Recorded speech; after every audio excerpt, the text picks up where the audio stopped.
Hey there, Fletcher from All Things Overlanding here, and today I wanted to talk about whether or not we have reached peak overlanding. And what I mean by that is, during COVID, it exploded. It kind of feels like it's slowed down. Have we already reached the peak?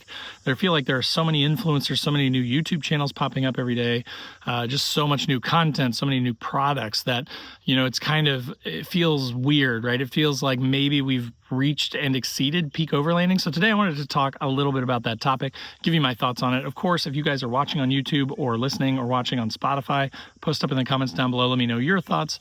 But let's get into, have we reached peak overlanding?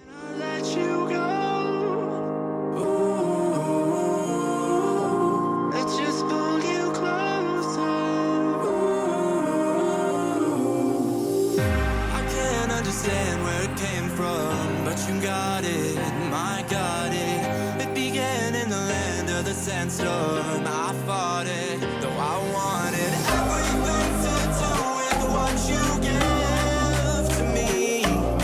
Loosening my grip.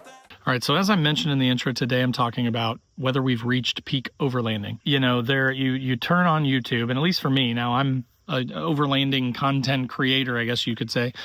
So my feed might be a little biased, my algorithm might be a little biased, but I do feel like I just see new channels every day, and that's great. I'm not against that at all. I love that I see new content. I love that there's new people getting into the hobby.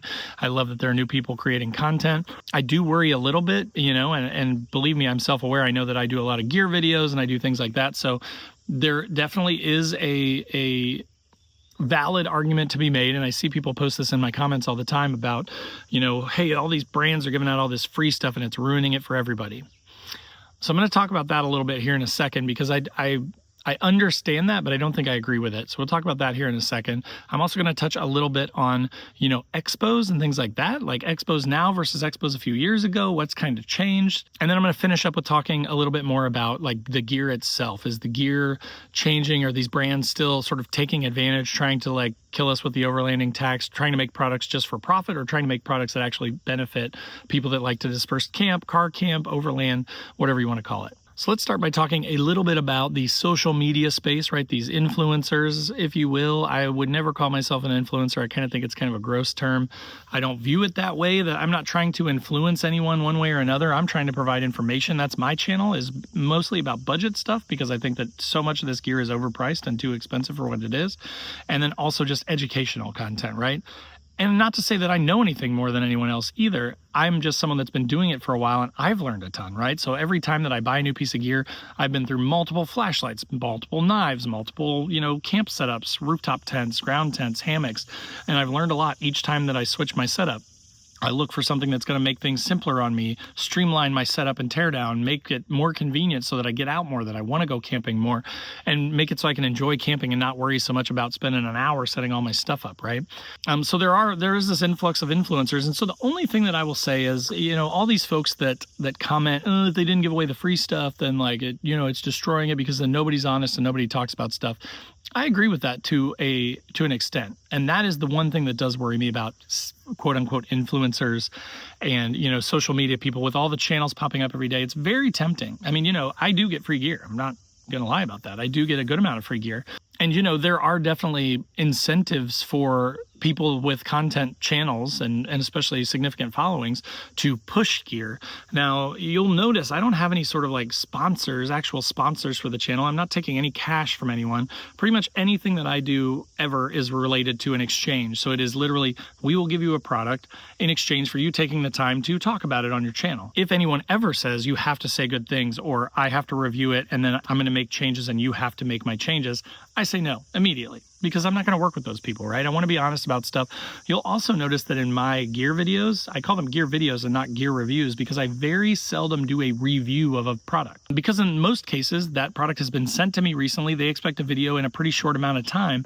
So what I try to do is I try to look at it from a use case standpoint and say, this e-bike back here, for instance, this MoveCan e-bike, I really, really like it. I've been using it for a few weeks now. I brought it out here to test it out in the woods.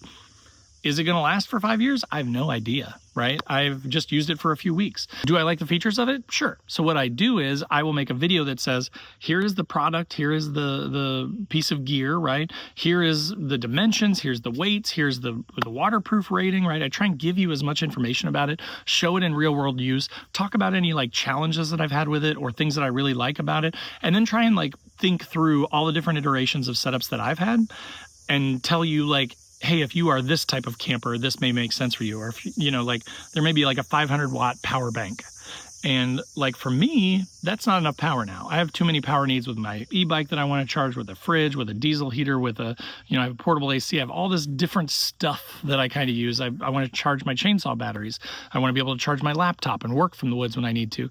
So, you know, I have a lot more power needs. So for me, a 500 watt power bank doesn't make a ton of sense. If you are looking to build out a camper and do all this crazy stuff, you're not probably going to just buy like a 300 to 500 watt power bank. You're probably going to want a true dual battery setup, some sort of LifePo 4 with a controller.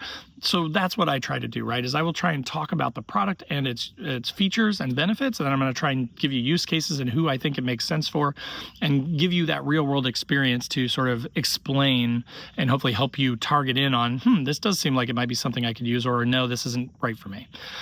The problem I feel like though is with all new influencers, there is just this push, and this is the manufacturer's fault, kind of, but also it's capitalism, right? So it's kind of the market's fault. But these companies want to give out free stuff to almost anybody, right? Someone with 500 subscribers, 1,000 subscribers, they'll give it to someone if they're willing to, you know, again, bend to their will to say, I will make a positive video. I will make sure to review it on Amazon. I will do this. I'll do that. I'll do this, right? So there are some companies out there that do that. I honestly don't run into them that often, but there have been some that reached out and I was just like, no, thanks.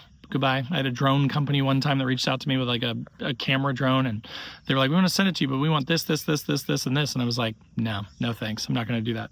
I want to be honest with my audience and share the real stuff. But then you get all these new folks that, you know, rightfully so, are trying to earn a buck, right? Like that's the other thing I feel like that drives these negative comments of like, well, if you guys weren't getting this free stuff and pushing it on us, then, you know, the prices wouldn't be so high. The overland tax wouldn't be so significant.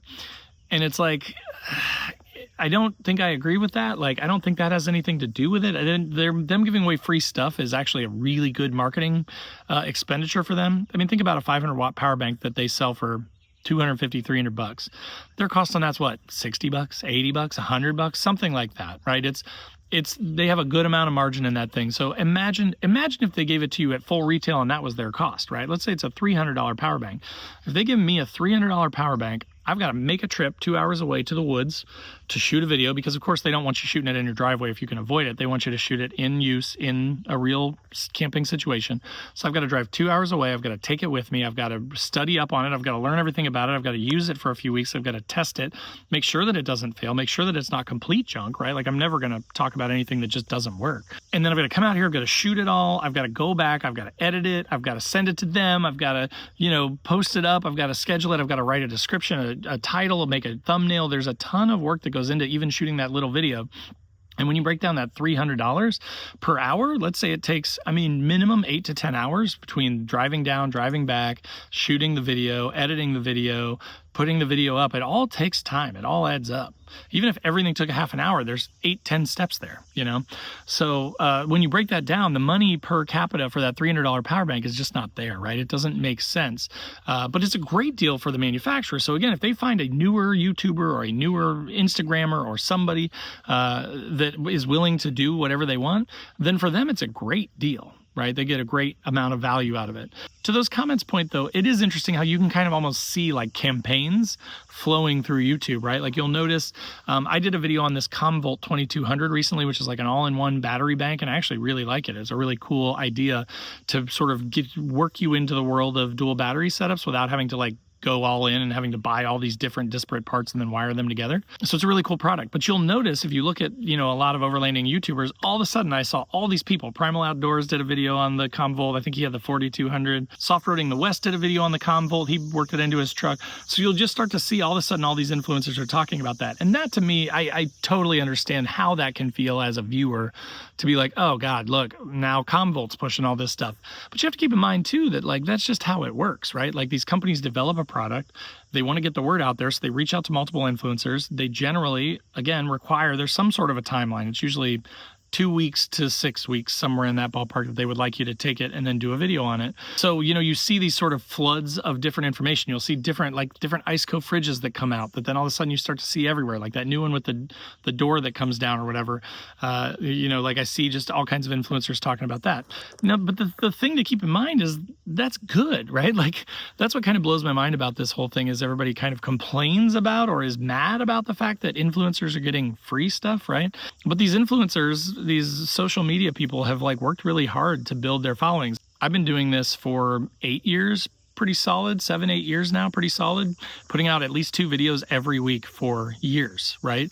And I have 33,000 subscribers. So not tiny, but not huge. It's not like I'm making $1 million or anything like that, but I enjoy it. I like the gear. I like sharing stuff with you guys. I like giving honest feedback and thoughts. I like that I'm a budget guy, so that it's not you'll never see me rolling around in a brand new, Nissan Armada Pro 4X from Nissan that they gave me with, $100,000 worth of gear on it.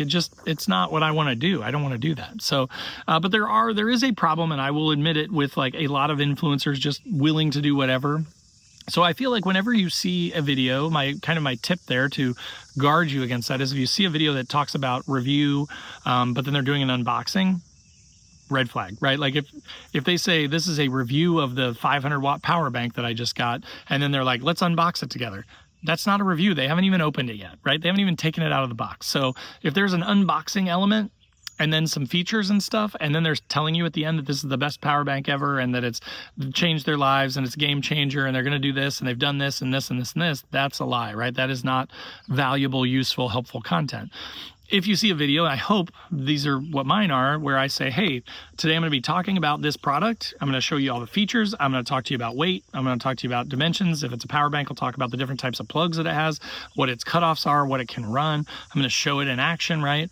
That kind of thing. And then again, at the end, I wrap up not with a review or my opinion about it, but more my opinion about who something like that product would make sense for, and try and break that out for you so that you can kind of think through, oh yeah, I do have this kind of setup. I do have these kind of needs.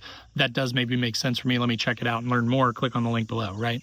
So anyways, just be cautious of that. I definitely understand that wears people out, and I'm very reticent to call myself any sort of an influencer or anything like that. I think it's kind of stupid. So just watch out for that. So next, let's talk about expos.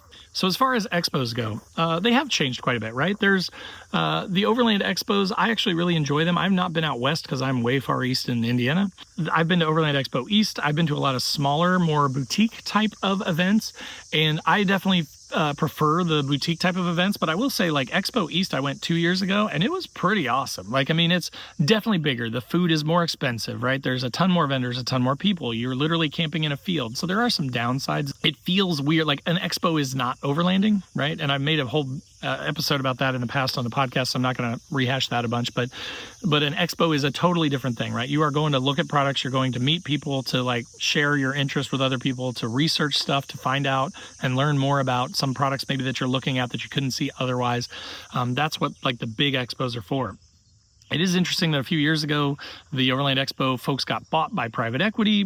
I haven't seen a ton of changes. I think ticket prices have gone up a little bit, right? They are trying to make it a profitable business, which I totally understand. And, on one hand, I don't have any problem with that. I've worked for companies that have taken private equity, but it definitely does change things, right? And so it is a little weird when big money gets into stuff like this passion-based type stuff. So I do feel like the expos are changing a little bit, but the heart is still there, I feel like. Even when you go to a big Overland Expo event, there is still innovation, and there's still small companies there, and there's people in the parking lot with cool setups, and there's just so much to learn, that even if it is mostly dominated by your giant tire manufacturers and vehicle manufacturers and things like that, the bigger guys that can afford to sort of buy their way into those expos, there is still a ton to be learned there and a ton of value. So I think that they are valuable if you want to go. I think that they are a lot of fun, but they kind of lose the thread a little bit, right? But the heart is still there overall, but it's just not quite the same. Where I kind of think that everything is going is towards these smaller, more boutique expos. A good friend of mine, Cindy Pope, who runs Overland the Red down in Kentucky, Core up in the Keweenaw Overland Adventure Retreat up in the Keweenaw, Copper Harbor, very far north part of Michigan. Beautiful, beautiful events, really super cool, very intimate, very well run, very well organized, and just they really focus on like bringing enthusiasts together, right? And I love that. I think that is where things are kind of going. I like the next big thing that the Expedition Overland people put on. I've heard that that's really cool, that it's kind of like what the big Overland Expos used to be, like a little bit more intimate, but still good size. I have not been to that, but I would like to go sometime in the future. It's, again, really far away from me, but I'd make the drive out there once my kids go to college, maybe. So anyways, that one sounds really cool. There's so many of them, and there are new ones popping up all the time. More Expo is one that I love. I went to this year, and I had such a great time. It was so neat to see people I hadn't seen for a few years again, and now they're moving to a new location that's bigger, has better camping and stuff. So I probably will be going to that one next year as well. Just because it's like a good mix of like the big expos and the small expos, right? So More Expos, another one that definitely falls into that bucket. And coincidentally, Cindy Pope helps run the camping part of that, which is probably why that feels so fun and intimate. So anyway, the expos are changing a little bit. I would not discourage you from going, but I would encourage you to look for like the smaller boutique stuff. Check out, Northology Adventures is Cindy's website. I'll put a link to it in the description below, but check out her events and stuff. She does so many cool ones. She does a women's only event once a year. I think that one may be free or not very much money. But that's neat too. Like, I love that she's getting women into the hobby and stuff. And, because it can be intimidating. I think it's pretty, dude dominated at this point. So it's nice to see, women getting into the hobby and checking it out, because the ones that I've met love it, right? They have a great time. They're super fun to talk to and to see their adventures and things like that. So expos are changing a little bit, but for the most part, I feel like we're still in a good spot there. So then finally, to kind of wrap this up, let's talk about the gear. So I do feel like there is sort of a propensity, and this is in any industry, right? Again, capitalism, right? The market is going to drive what companies are going to build. So, like my camper is a great example. I bought this thing off Alibaba. Total out the door about $5,000, $5,200, depending on the accessories that you get with it, shipped, taxes, tariffs, everything in. But we've seen an explosion of these type of campers, just canopy style campers, drop-in campers, trailers are exploding, right? And it's interesting because like I think of like TC Teardrops, who I've known them for years, Todd and Carol. They're out of Wisconsin. They hand build these beautiful wooden trailers.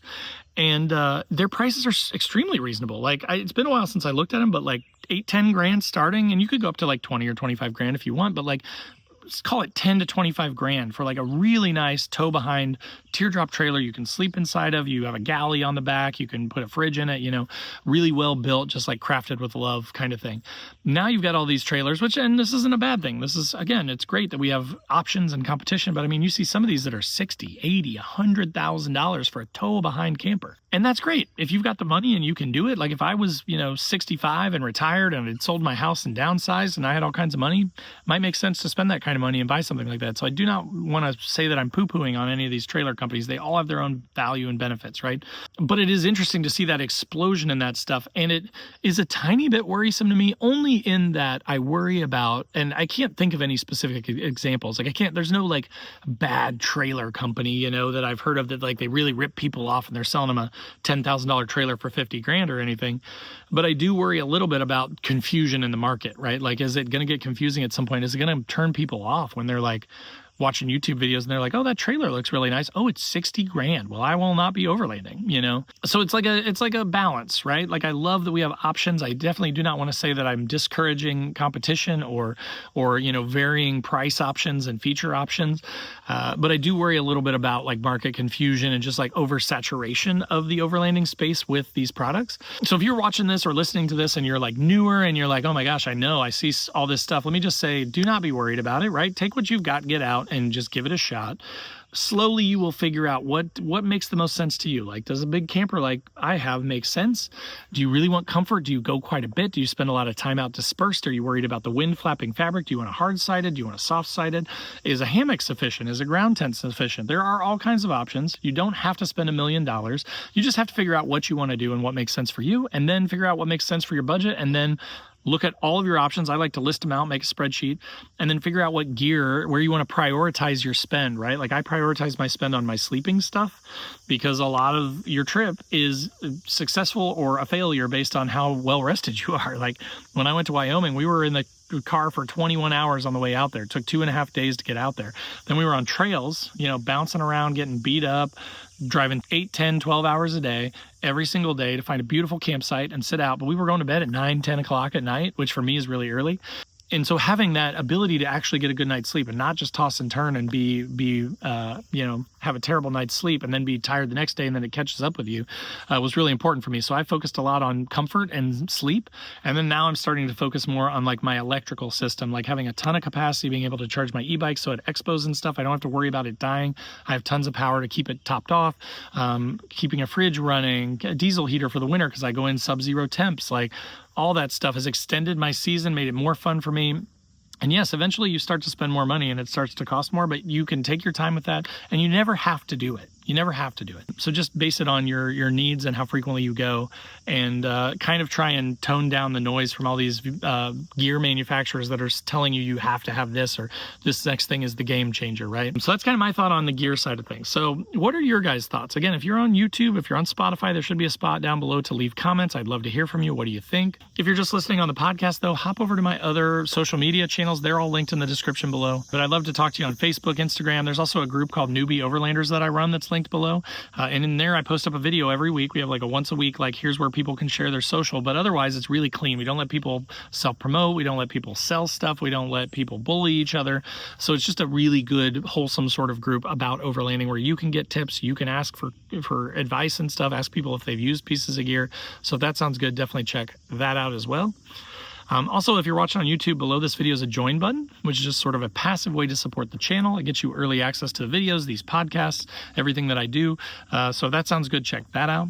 But if you want to be more involved with all things overlanding, there's also a link to my Patreon page, which is awesome. We've got over 30 guys in it now. We have a 24/7 Discord where we chat and share jokes and memes and stuff all day. So it's been a ton of fun. We share gear back and forth, sell gear. We're going on a couple of trips every year, and we do a once-a-month Zoom call. So if that sounds good, check out the Patreon group. And then last, there is a link to my website where I've got funny overlanding camping themed patches and stickers. I've got ATO merch in there. I've got, funny things like Weekend Warrior and it's a jerry can, or Don't Burn Your Wiener and it's a hot dog in patches and stickers. So, wherever you want to decorate your fridge, your headliner, whatever on your truck, your windows, what I do, then you can do that with those stickers and patches down below. So definitely check that out. But that will do it for this episode. Thanks so much for watching. Thanks for listening, and we'll see you next time.